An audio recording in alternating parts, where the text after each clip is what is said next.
Watch me do it. Well, hello, my beautiful bookish friends, and welcome back, or welcome for the first time if you are new here. My name is Lori Beth, and welcome to my little corner of the internet, aka my booktube channel, where I like to talk about all things bookish. And in today's video, I am going to go over my 10 before the end book selections. Yes, my friends, 10 books that I would like to read before the end of the year, because tomorrow is Halloween. First of all, one of my favorite days of the entire year. Secondly, it will mark 2 months left in the entire year of 2024, which is absolutely mind-blowing because I started this channel in January of 2024, and looking back, this has been one of my most monumental reading years yet because of that reason. So I am getting a little bit in my feels because I can't believe I'm about to bring in for a landing my first official year on booktube, and it has been absolutely phenomenal, and I can't even believe the amount of people that I've been able to connect to because of this channel. I am forever grateful for you, all of you, and anybody that I have yet to meet. Whew, wow. Anyways, we are talking about 10 books that I would like to read before the end of the year. And of course, per usual, these are hopefuls, because will I be able to physically read all of these books before the end of the year? As we know, TBRs are made, but do TBRs happen? That is basically my life's motto. With that being said, because we do have 10 books that I am going to go over in today's video, I am going to keep them kind of short and sweet. And because I have talked about some of these books more recently in some unboxing videos and book haul videos, I don't want to go into too much detail on every single synopsis. We would probably be here all day talking about 10 books, which I would absolutely love to do, but I'm sure you all have better things to do with the rest of your time. So we're going to go ahead and jump right in. These are going to be in no particular order, just 10 books that I want to read before the end of 2024. Woof. All right. Here we go. All right, so first up on my list is one that I did recently talk about in my latest book haul unboxing video, and that is Jane Eyre. But this was the very stunning edition that I got from my local bookstore that I absolutely adore. And I am going to say I am like over the moon because one of my favorite booktubers, Leah Crumpton, has decided to make a Patreon channel, and she is going to do a bi-monthly classics book club. And I suggested this in the book club because I already had it on my November TBR.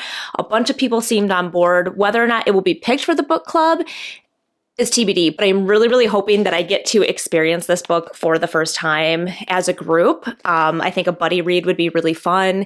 And mostly I think that this is just going to fit so perfectly into that colder, darker November month. The story itself of Jane Eyre growing up in this kind of like dark, spooky, castle-y environment with an aunt that is like kind of cruel, kind of mean, and then working as, I believe, either like a housemaid or something of that sort at another manor. I don't know. It gives off just dark fall vibes, and I am really excited to get to this one finally after years of having it on my list. And next up on my list is a book that I have talked about quite frequently and that I am just really, really excited to get to. I'm kind of like chomping at the bit to read, and that is Intermezzo by Sally Rooney. If you caught my auto-buy authors video, she was listed as one of my auto-buy authors. I will link that down below if you want to go back and go into more detail about why I love Sally Rooney and her writing.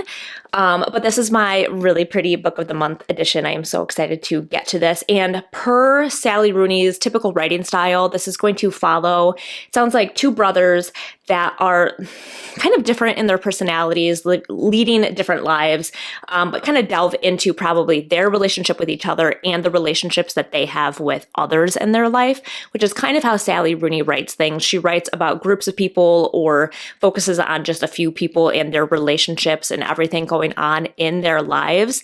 Her writing style is very raw and gripping, and I love it so, so much. I have yet to read one of her books that I haven't liked, and I think this one is going to be in contention for one of my favorites, so we shall see how this one goes. And next up, another one that I have talked about recently, and that is Lady Macbeth by Ava Reid and the beautiful Crate edition that I received in last month's box, I believe. I don't know, sometimes I have a hard time keeping track of which month is which, but again, another dark vibes story that I think is going to fit so perfectly into the colder, darker months of the year, and a retelling of Lady Macbeth. What I know of the story is that Lady Macbeth goes to marry Macbeth himself, but it's kind of like this betrothed relationship. She is basically promised to this man. She has no interest in being married to him. He sounds kind of brutish and kind of awful. Your typical story of I'm forced into this relationship and this man is awful to me, but I think I'm going to dig deep and find some female rage along with a tiny touch of magic and put this man in his place. I am a sucker for those stories time and time again. I have compared this to Morgan Is My Name. At least that's the vibe it's giving me, which is another amazing book. If you have not read that, Morgan Is My Name is, so good. And I just love a story about a woman kind of, bringing forward feminine angst and rage to basically stand up for herself. I don't just support women's rights, I support women's wrongs. And I hope I get to do that in reading Lady Macbeth. All right, next are two books that are going to be part of the same series, and that is the All Souls series by Deborah Harkness. I read A Discovery of Witches at the beginning of October, and I truly loved it. I loved her writing style. I loved that it was kind of an adult Twilight, if you will. Like, it very much gave off like Edward and Bella vibes. This time though, Bella is a witch. So she already had a background in dealing with kind of like paranormal or fantastical things, if you will, mythical creatures. And I just really liked the denseness of the story. The world to me and the plot felt very full and very well thought out. It's kind of a bulky book. It's not small. I mean, it's not the biggest book I've ever read, but I ended up liking that there was so much detail. It really just kind of sucked me in, and it gave a very cool blend of not just vampires and witches, but also dark academia. I loved the focus on academics in the first book. So I would like to read by the end of the year Shadow of the Night, which is the second book in the series, and then the Book of Life, which I believe, let me just double check.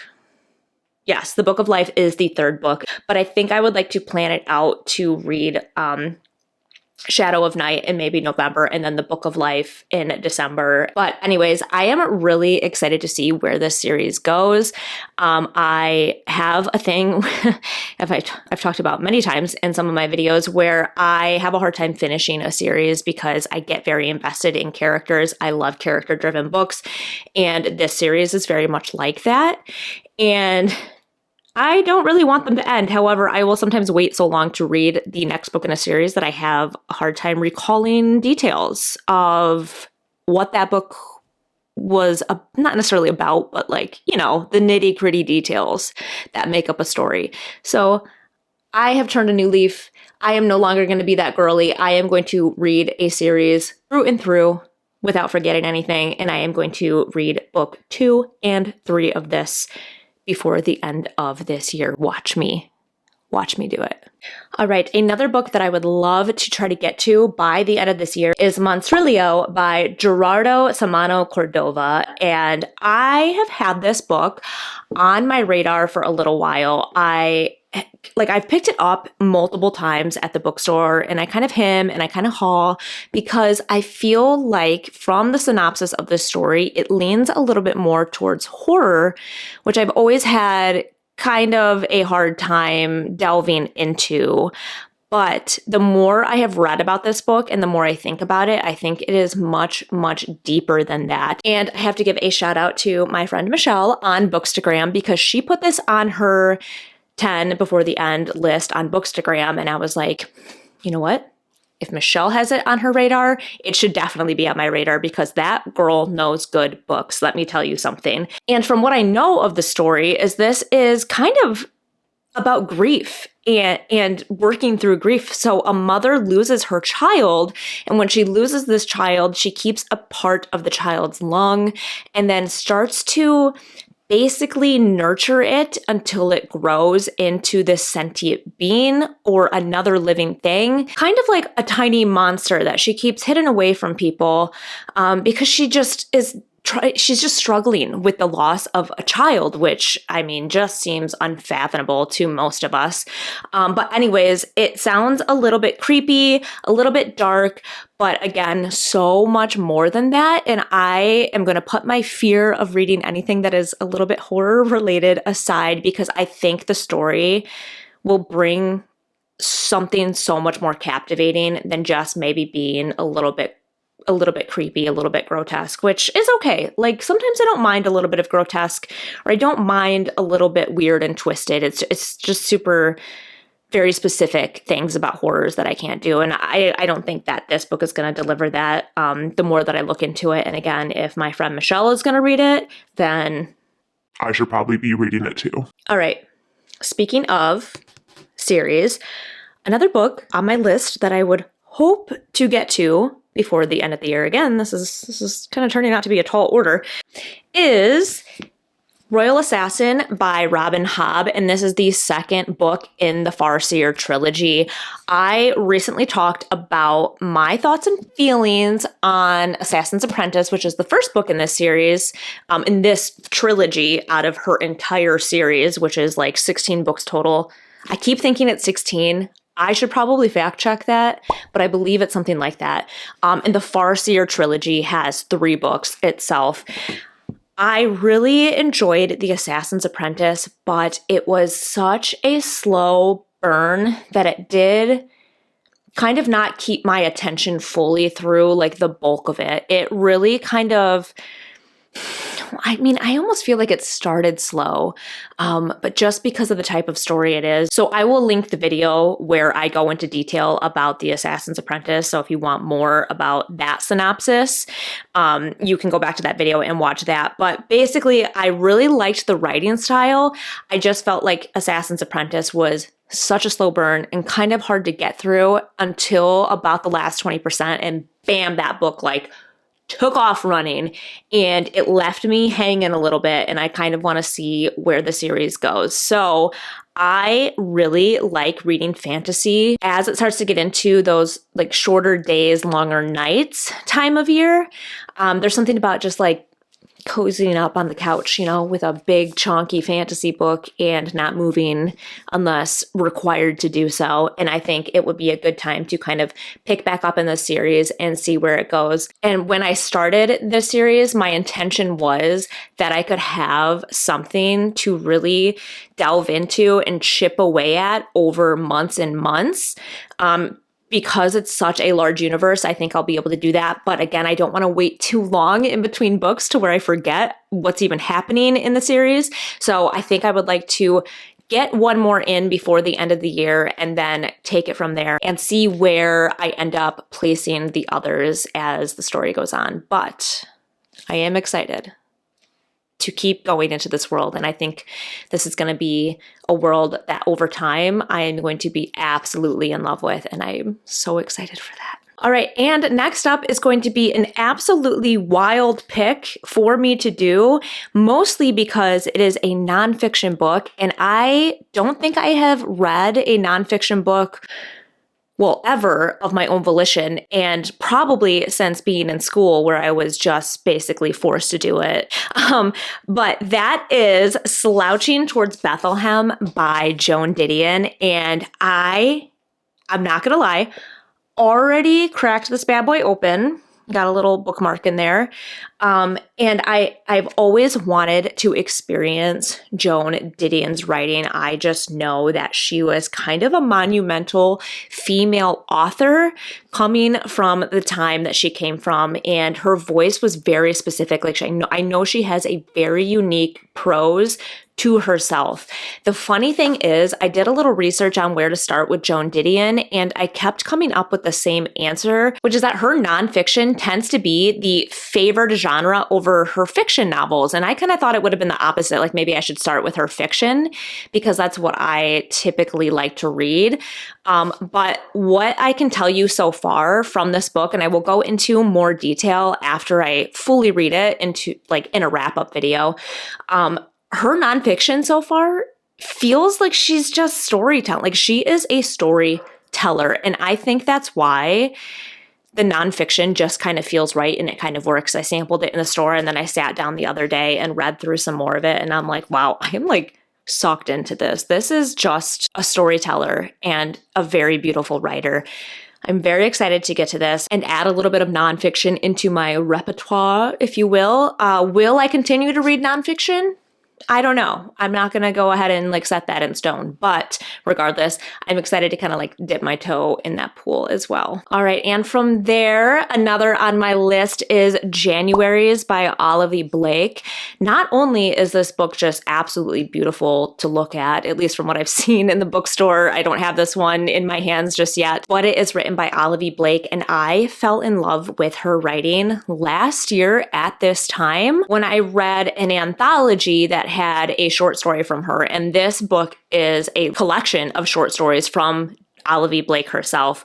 I also really loved Alone with You in the Ether. And I think that some of her shorter novels that are not like in-depth fiction fantasy-esque novels are where she really shines. I believe that Olivia Blake has stated that she has personally struggled with a lot of mental health issues over the years, and kind of falling into her writing to help with that. And I think that's where a lot of her rawness comes through, is in her shorter novels or her short stories. So I am really excited to pick this one up and read through some more works by her. I kind of had a love-hate relationship with the Atlas Six. I really loved the Atlas Six. The second book really fell flat for me. But again, those are much more in-depth, like fantasy, dark academia novels. And I think that she is kind of a standout author in a more true fiction sense. So I can't wait to kind of see what these stories are like. And I really personally enjoy reading short stories. Either short novels or short stories sometimes feel very satisfying. I like the idea of just being able to read a story and be left with the ending of a story that doesn't take me, upwards of 4, 5, 6, 7 days to read. But having said all that, I really enjoy Olivia Blake as a writer, and I'm really excited to get to this one. And next on my list is yet another genre that I do not typically pull from, but I have had this on my shelves for a few months now. I finally found it in store, and I grabbed it as soon as I saw it, and I was like, at least I'll have it and I can pick it up when the time is right. And that is The Girl from the Other Side. Look at how cute this is. Adorable. I'm not even going to attempt the author's name because that would just be very unfair to the author. I'm just going to say that. But this is a manga, and I have never read a manga ever. Not once, not ever. But I had seen a few other booktubers that I follow talk about this series specifically, but I thought that it would bring kind of like that, like still a dark vibe, but also a cozy vibe that I could still curl up on the couch with and really enjoy, and something that I would really want to read, being that it's a different type of book. So what I know of this story is that it follows a girl who kind of, I think she just like falls into this other world or the other side of her world, kind of like an upside down from Stranger Things. And she is just this adorable little child, and she falls into the hands of this monster, quote unquote, but he takes care of her and he kind of helps her through this world, and they do these little adventures together. It sounds very charming and so adorable, kind of like a very naive, cute child who just kind of gets herself into trouble, and this monster, who typically would be the bad guy, is there to always save her. I find it so alluring, and the idea of it so charming, that I think this is going to be a really good segue into a manga story, or at least the manga world for me. So Really excited. All right, so the last book that I have on my list that is kind of, I'll call it like a wild card book because it kind of came out of nowhere, but it inadvertently came from a listener on the channel. So I want to go ahead and give a big, huge shout out to KP and their suggestion to listen to the podcast called Once Upon a Time at Bennington College, which follows the college career of Donna Tartt, aka My Entire Personality, aka another one of my authors, but not just her, also author Bret Easton Ellis, who wrote American Psycho. I am obsessed with it, first of all, so I cannot thank you enough for that suggestion. I have been doing nothing but binge listening to that. I'm going to go ahead and throw that out there to anybody that basically wants like the secret history IRL. That's all I'm going to say.